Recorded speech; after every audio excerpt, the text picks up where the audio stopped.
Vivid Audio.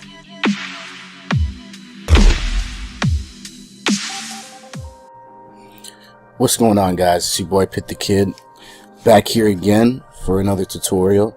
Now this is the second series in the creative sampling series, which I had done a few weeks ago, and we're actually back with a new channel, Vivid Audio, so make sure you go subscribe to that. And without further ado, let's get into it. So this is a sample flip I did. It's called Dead Presidents 2K14, and basically it's a flip of a sample called Lonnie Liston, Garden of Peace, which was actually a sample used by Ski Beats on Jay-Z's original Reasonable Doubt album. If you don't know it, go check it out. Really classic hip-hop song. It's called Dead Presidents by Jay-Z. So this is my flip of the same beat. So I'm just going to play you the beat. One thing about these tutorials, I'm not going to talk a lot. I'm literally just going to get into it. Because that's one thing I hate about these guys. They talk for like hours, don't even like get into what we're trying to do. So let's get into what we're trying to do. Here's the beat.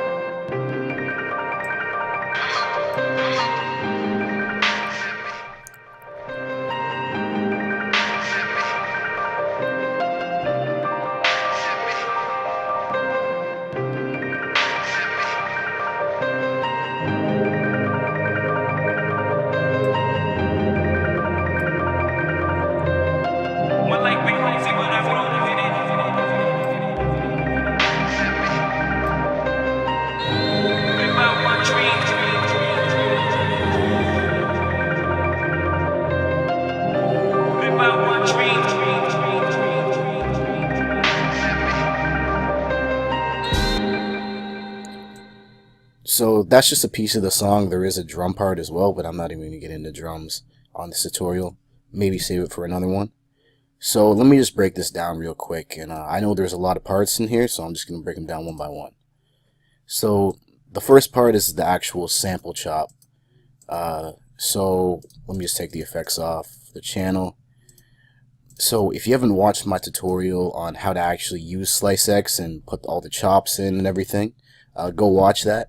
It's on the Vivid Audio channel. It's called Creative Sampling Part 1. So basically, you know, I loaded the sample in, I created all the chops in SliceX, and just found a bunch of ones that I liked, that I enjoyed, and thought were dope. So, for example, that's the whole intro.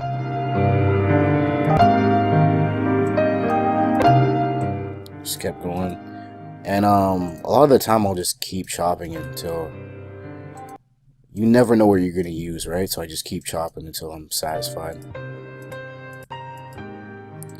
So I found this part, and I didn't want to chop it exactly like the original Dead Presidents. I wanted to mix it up, of course, right? Because we're trying to create something new. So got all my chops lined up in SliceX. And this is the pattern I did. So basically I decided to go with take that part and kind of make it a bit more fast paced.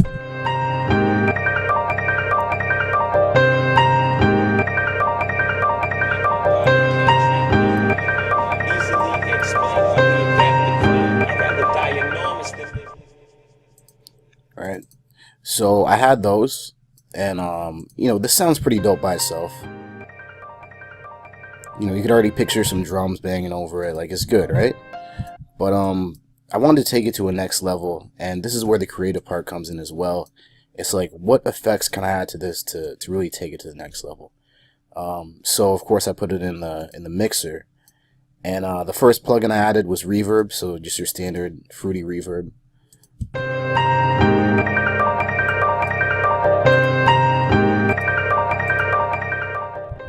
Just give it a bit more atmosphere. This is a plugin which I really love. It's called H-Delay from Waves, and man, it's one of the best delays out there, definitely. But it really gives it just kind of a different spacey, spread out feel. And I actually stacked two of them on top of each other. So the first one is a ping pong delay, which basically means that it's going back and forth from left to right, the alternate signal. And then this is just a basic stereo reverb with a bit of distortion on it. So here's what it sounds like with them.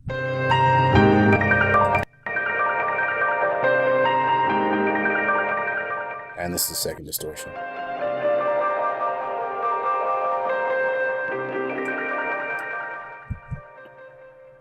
So you can already hear that it's the sound is becoming smaller, but also, in my opinion, it sounds a lot better. And most importantly, it actually gives room for your other instruments to come in, because this is a sample driven beat, but I still want to stack other instruments on, right? So we want to leave room for those other instruments and other samples that we're going to stack on top of it. So, and that is actually why leads me perfectly into the next plugin I use, Parametric EQ. If you use Fruity Loops, you know what this is. And basically what I did, I dropped down the mids just because there tends to be a lot of noise, especially in these older samples in the mid range. So I usually dip that, and then I dip the lows, and I dip the highs as well.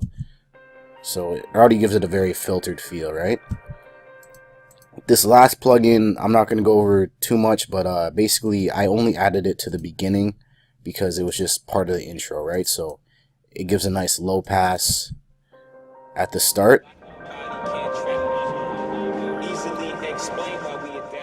to leave room for this Jay-Z speech, and then later it actually automates itself off. And I'll show you how to use automation and everything in another tutorial. So yeah, this was the final product.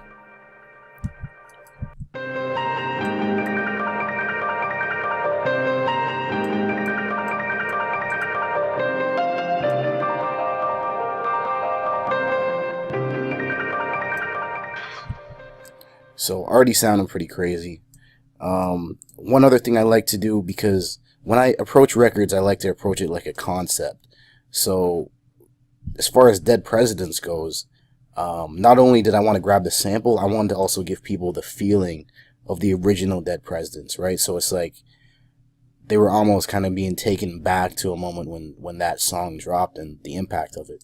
So to achieve that, basically what I did, I have the original sample, which I just showed you, and I layered up on top. I actually took the original Dead Presidents song, and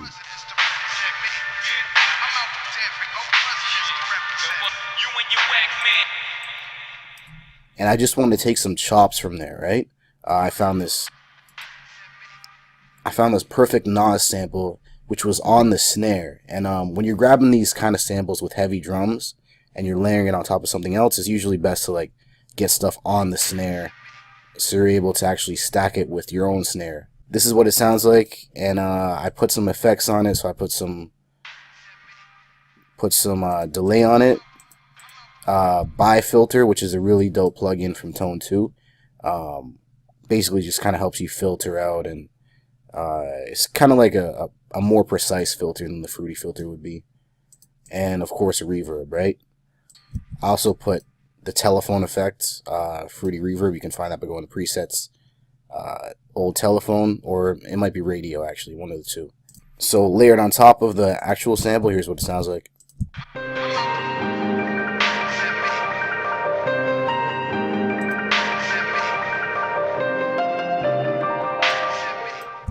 So cool little things just make your song just a little bit more interesting, right?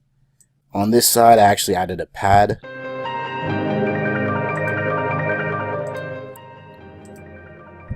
And the pad was from Nexus. Now, I didn't do anything special to find the key of the song, to play these chords or anything. I wing a lot of my stuff, right? So I just kind of I try and find groups of 3 chords, so triads. And I just kind of experiment on the keyboard and just see what sounds the best. But I thought this combination sounded really dope.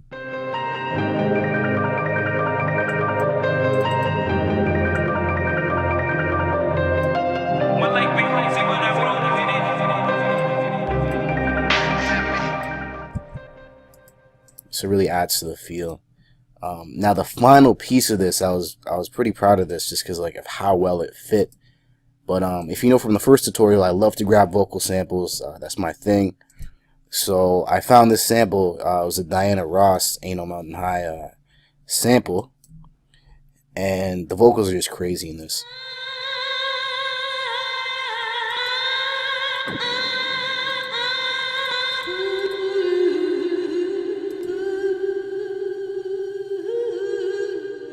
So I actually grabbed 2 chops from there and use them.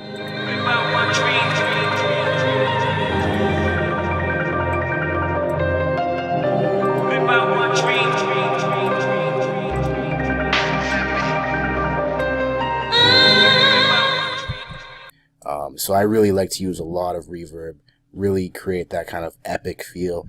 So I just basically put the wet all the way up, the decay is pretty high as well, and added some delay as well, so it's just kind of more spread out on the vocal.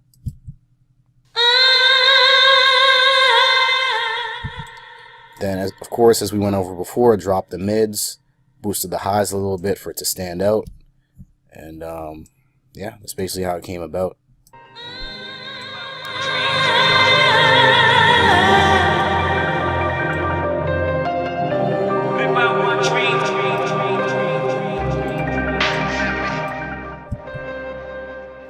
Yeah, guys, so the last part I did as well, I like to do this a lot. If you follow my channel, PittThaKid, I like to add speeches at the beginning of beats. So I actually found this Jay-Z sample.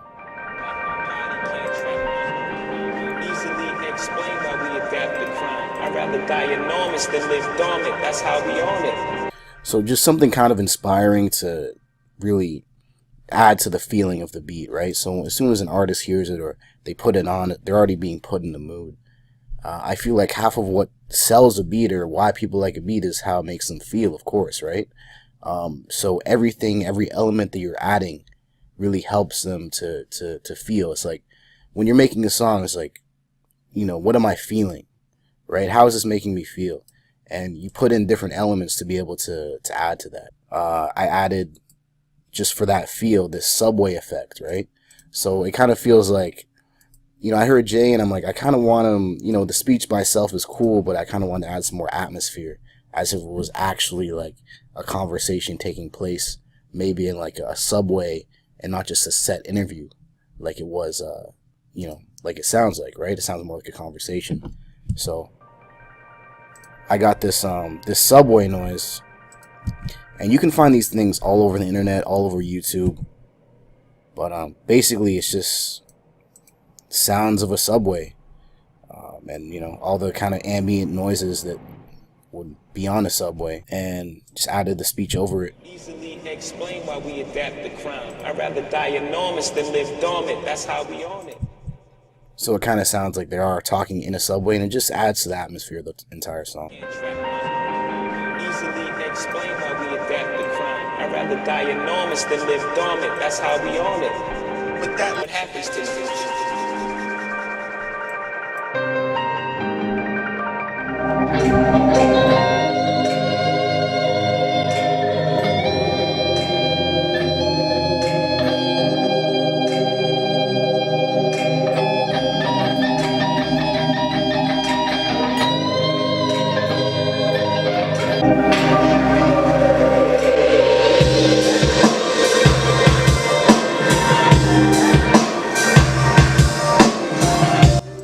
Yeah, guys, so basically that's what I did for this song. Pretty much broke down all the plugins. Again, just to recap, make sure you use a lot of effects and experiment with your effects, and add reverbs and take them out, and add delays and try different delays, download different plugins. It's all about experimentation and just tweaking till something sounds good. So make sure that you're doing that, and again, just find dope samples, stack them on top of each other, and try and find unique ways of just putting everything together, right? And just make sure that at the end of the day, you have a concept in mind, and that you're doing things to add to that concept and not take away from it. I'm not trying to tell you how to produce. I'm just giving you my perspective on producing, and hopefully it'll help you, and you can add a bit of my style to yours, or whatever you want to do with it. All right, guys. Thank you for rocking with me. It's your boy PittThaKid. This is Vivid Audio, and expect a lot more tutorials, a lot more content, a lot more dope stuff. As always, stay creating. I'm out.